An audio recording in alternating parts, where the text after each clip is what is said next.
EMS. ഈ മൂന്നക്ഷരങ്ങൾ രാഷ്ട്രീയ, സാമൂഹിക, സാംസ്കാരിക മേഖലകളെ അടക്കി ഭരിച്ച ഒരു ഭൂതകാലം കേരളത്തിനുണ്ടായിരുന്നു.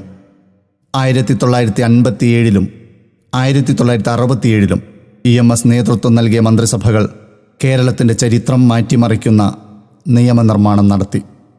കുടിയൊഴിപ്പിക്കൽ നിർത്തലാക്കി. കർഷക തൊഴിലാളിയെ മണ്ണിൻ്റെ ഉടമയാക്കിയതും മാനേജ്മെൻറ്റിൻ്റെ അടിമത്തത്തിൽ നിന്ന് അധ്യാപകരെ മോചിപ്പിച്ച് അവർക്ക് സർക്കാർ ശമ്പളം ഉറപ്പാക്കിയതുമൊക്കെ അവയിൽ ചിലതു മാത്രം. ഒട്ടേറെ പുരോഗമന നിയമനിർമ്മാണങ്ങളുമായി മുന്നോട്ടു പോയ 57-ലെ ഗവൺമെൻറ്റിനെതിരെ സാമുദായിക താൽപ്പര്യക്കാരും സ്ഥാപിത താൽപ്പര്യക്കാരായ രാഷ്ട്രീയക്കാരും ഒരുമിച്ചണിനിരന്നപ്പോൾ ജനകീയ സർക്കാർ പിരിച്ചുവിടപ്പെട്ടു.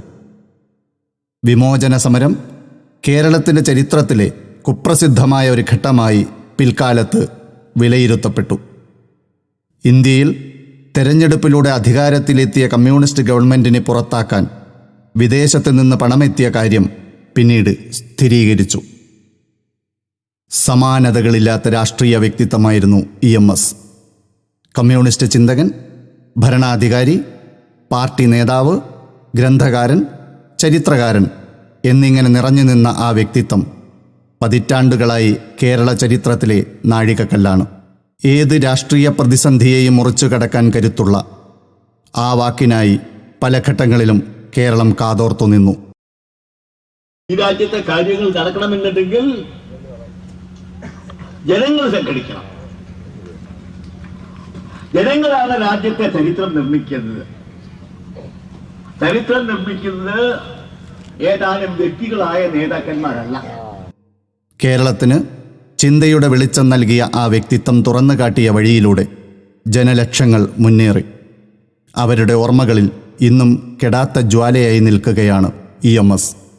ഏലംകുളം മനയ്ക്കൽ ശങ്കരൻ നമ്പൂതിരിപ്പാട് മഴക്കാലവും വേനൽക്കാലവും മഞ്ഞുകാലവും പോലെ മലയാളിയുടെ ഒരു കാലമായിരുന്നു. ജനാധിപത്യ ആധുനികീകരണത്തിൻ്റെയും വിപ്ലവ ചിന്തകളുടെയും സമരപ്പന്തൽ കിട്ടിയ കാലം. മഴ തോർന്നിട്ടും മരം പെയ്യുന്നത് പോലെ ആ ഋതുഭേദം മലയാളിയുടെ ആകാശത്ത് ഇപ്പോഴും ബാക്കി നിൽക്കുന്നു. EMSൻ്റെ സമരപ്പന്തലുകൾ താനടങ്ങുന്ന സവർണ സാമൂഹിക വ്യവസ്ഥിതിക്കെതിരെയുള്ള കലഹങ്ങളുടെ സമരപ്പന്തലുകളായിരുന്നു. തൻ്റെ ഭൂമിയും സമ്പത്തും പാർട്ടിക്ക് നൽകി അദ്ദേഹം ദളിതനും ദരിദ്രനുമായി മാറി. തൊഴിലാളി വർഗത്തിൻ്റെ ദത്തുപുത്രനായത് അങ്ങനെയാണെന്ന് അദ്ദേഹം ആത്മകഥയിൽ എഴുതി. 1998 മാർച്ച് 19 മരിക്കുന്നതിന് ഏതാനും മണിക്കൂറുകൾക്ക് മുമ്പ് EMS എഴുതിയ അവസാന ലേഖനം സവർണ ഹിന്ദു ഫാസിസം കേന്ദ്രത്തിൽ അധികാരമെത്തിപ്പിടിച്ചതിൻ്റെ വ്യാകുലതകളായിരുന്നു. ജനാധിപത്യത്തിൻ്റെ ആ കൈക്കുറ്റപ്പാടിനെ ജീവിച്ചിരുന്ന കാലത്തെന്ന പോലെ EMS മരിച്ചും തോൽപ്പിച്ചു. ഏലംകുളം മനയ്ക്കൽ ശങ്കരൻ നമ്പൂതിരിപ്പാട് ഒരു കാലമായിരുന്നു. മഴ പോലെ പെയ്യുകയും വെയിൽ പോലെ കത്തുകയും മഞ്ഞുപോലെ തണുപ്പിക്കുകയും ചെയ്ത കാലം.